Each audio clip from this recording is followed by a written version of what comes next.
Ndine timu eno era nga nabo bajja kubaako kiboogera. Tuze wano nga tuli mu lumbe lwa mukwano gwaffe Alex Mukulu. Effe tulondeddwa okubeera ku komiti eyogera n'amawulire kubanga omuntu gwe tujjidde mu lumbe ali very sensitive ate abadde oba nkikozese wa lugezigezi nga ffenna era bwe tuli mu theatre abadde 4-star General omujjuvu n'ebitiibwa bye byonna alina okuba nga ali nabyo era ng'ebibye bitiibwa ensonga lwaki n'olumbe terulabise nnyo nga bwe lwandibadde lulabika kubanga baatugambye waliwo munnamateeka abirimu musooke mugende mpola paka lwe tuvudde ne tugamba nti kati tetugenda kulinda nnyo kasa tugambye ku byatugamba tutandise okukola kusaawa ngendoza nga zingidde nga 3 ez'ekiro okutandika okutegeka olumbe lwa munnaffe. Bingi ebyokwogera ku Alex Mukulu naddala ffe abaludde mu industry eya theatre. Kimu kyokka ekyewunyisa nti nze ku lwange neewunyisa nnyo okuba nti abadde mu generation yange yakola ebinene bingi nnyo nendowooza nti ansinga emyaka nga 30 nengenza okuwulira emyaka gye nga tuli same generation. Mukama amutugjeeko. Alex Mukulu abantu boogera nnyo nga abantu bafudde nti tazikawo naddala mu kampani eyo gye tukolera naye ogenda okyogera nga omukozi agenda okudda mu kifo ky'oyo wamufunye dda naye Alex Mukulu to the true meaning of the word tazikawo. Ffe ng'abali mu industry eno tugenda musubwa forever kubanga yabadde referee waffe, yabadde police officer, yabadde CID, yabadde buli kimu, yabadde ayigigi, yanenyereza buli kimu. Yatetya kugamba naye gwe biwazanye biki naawe kwegye emyaka gye wakazanya oyinza okuzanya bwotyo.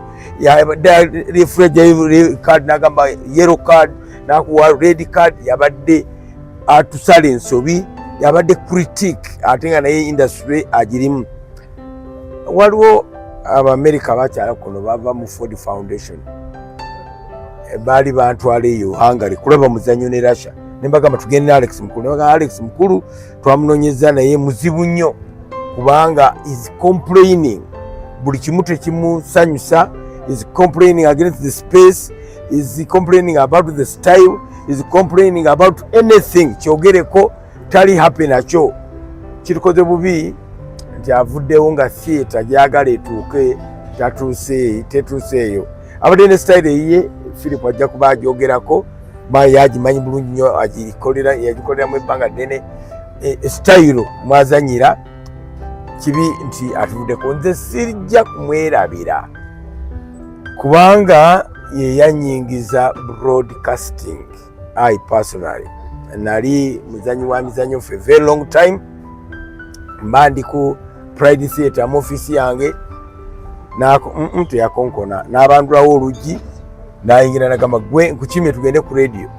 Nemugamba nze ndi wabakayimbira tolina ssente zigenda kumusasula ku radio. Nangamba it's not about money, it's about the people you're going to be communicating with. Benkanawa namatiza paka lwe navaawo ne tugenda kusimba FM ne tutandika okukola nakyo nekizuula nti ye yakindabamu nga nze n'okukima yasikimanyi nti nkirina era nekola ebbanga lyonna linakola ku radio. Tugenda mu misinga forever and ever. Bingi byenjagala okumwogerako naye ate tuli basatu. Kitalo nnyo ekya Alex. Nze kyenjira okwogera nti tubadde mu nteeseganya, tukyali mu nteeseganya ne family. Baline kwatono. Alex Mukulu tuli mu nteeseganya ne family wamu ne government the arms satu kubanga wakati awo government etuyingiddemu negamba nti Alex is a national asset kale nabo bagenda kujja. But amidst all that fene tusigala nga tuteesa nti government wenejjira naffe tujja kuba kitulina tulaba bwe tunakwataganira. So tentatively tugenda kusulawo wano era n'olunaku olw'enkya tujja kubeerawo, n'olunaku olwabbalaza tujja kubeerawo. Tusuubira nti tujja kubeera ku National Theatre ku Lwokubiri okuva ku ssaawa 8 wetujja okujja kubeera ne Alex Mukulu ku stage officially tukole emikolo gyaffe nga bwe gitera okubeera ejja bannakatemba then body day mu funeral home fe era tusulayo ku National Theatre nga batera okukola. Ebisigadde tukyateeseganya ne family okulaba nga tuziika by Thursday, but that is tentative. Pasaba family yo suggesting a Saturday. Tukyali mu nteeseganya nabo tuhitinge common ground tulabe nga tutuuka, kubanga ate weekends ziba nzibu nnyo eri arts fraternity. Kiba kitegeeza nti tutaziika Lwakuna ate awo tuba tuziika ddi Monday. Ate kirimu ne component endala nti alina n'abaana abo abava e Bulaaya be tulina okulinda. So temporarily nti body eri mu funeral home, tukyali waka. Ku Lwokubiri tuli ku National Theatre, then ku Lwokubiri olunaatuukira tujja kuba tufunye the correct date ya burial nga biri communicated nga ne government emaze okukola ebyayo. Naye sofa nga chairman waffe nga chairman organizing committee yonna ya Honorable Nyombi Tembo yatutambuza, yagenda okuba naffe. Kuliko Mwami Stephen Lwanjezi yamuddirira, Mwami Benon Kibuuka, abala ffenna tuli ba committee members ne different committees ezibadde set up okulaba nti tucoordinatinga okuziika hero waffe mu ngeri deserving okuziika Alex Mukulu. Yafiiridde Kiruddu, yafudde obulwadde bwa kibumba, yalwala ekibumba officially, naye abasawo will definitely communicate the final, naye nga yafudde ekyo. Ebirala byonna bibiri yafiiridde Kiruddu leero, naye nga bwe ngambye Lwokubiri tujja kuba ku National Theatre nga ebirala bwe bitambula. When the government comes in to clarify, kwa nabo bagambye is a national asset, that's from them, and they demand it be given an official send-off. Kali katubalinde nabo. I'm aware until a letter has been sent to the president through our chairman, nebirala ne minister wa gender, bonna baweereza ebbaluwa, so tulinde ekyo. Naye nga ffe eno tutambula okobservinga, naye nga wano vigil ejja kubeerawo, olumbe lujja okyoto ogwoto ujja kukumirwa wano, n'enkya tujja kubeerawo paka tunagenda Olwokubiri tujja kusula ku National Theatre, ate ebisigadde tujja bitegeera ku olwo. There is nothing, it is on drip, but when it comes back, it's not going to come back in that normal setting of the picture frame stage, you know. No, and I think that is the greatest limitation of theatre. That stage has killed. People are tired of that stage. Even the actors themselves have written all sorts of plays in every angle on that particular stage. There is no new angle anymore on that kind of stage, and that's the mistake La Bonita did. Okay, ekisooka Alex Mukulu abasoma history was a slave driver. Wagenda nga twajjanga wano nga muzze okukola, naye ng'otuuka ssaawa 12 ez'akawungeezi ng'ogenda kuyimirira ng'oyimba luyimba lumu paka ssaawa 12 ez'okumakya. Simanyi oba wali olabika akasana nga kagwa n'okalaba nga kalayizinga kavaayo, oyimba luyimba lumu myezi 3. So eyo yali Alex, nti engeri gye yatufugamu nga obulogoyi, naye okutuvuga bwatyo n'amaanyi ako kyatufuula kye tuli, kubanga kati ffe engeri gye tulabamu ati ono ne ethic gye tukozesa mulala nnyo ku bavubuka. Omuvubuka okimugamba ekyo n'alowooza nti okola ki, osaaga.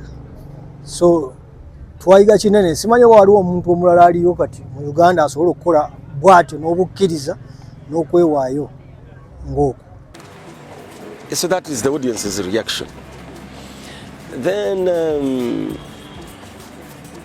about the idea, the presentation. This is what I'm telling you. These things you can't know. We went out there to start rehearsing. No one knew. I didn't know what I was going to do. And we had a committee on our necks, you know. So they gave us a very short time to ripen this idea. When they told us that the venue is in the conference center and that the queen is supposed to sit this way and the audience is supposed to sit that way and the stage must be in the round. Now, because of our upbringing and experience on the picture frame stage, where the actors are this way and the audience is there, we argued that the venue is not right and the seating is not right. The queen should change and sit that way so that we come in like this, as we are used to. They said the Commonwealth, that sitting, you don't change that sitting. That's the way they have been sitting since King George. Since when, I don't know. I remember we met the First Lady, and I asked her that at the end of the day, what do you want us to have said? And she said, I want to see that you have said we have come so far, and now here we are ready for the future. The stage was different, and in the stage being different, we managed to do different acts which have never been done on the theater, this kind of stage we know. So when you say that you saw something different, you begin from there. The difference was right from the setting.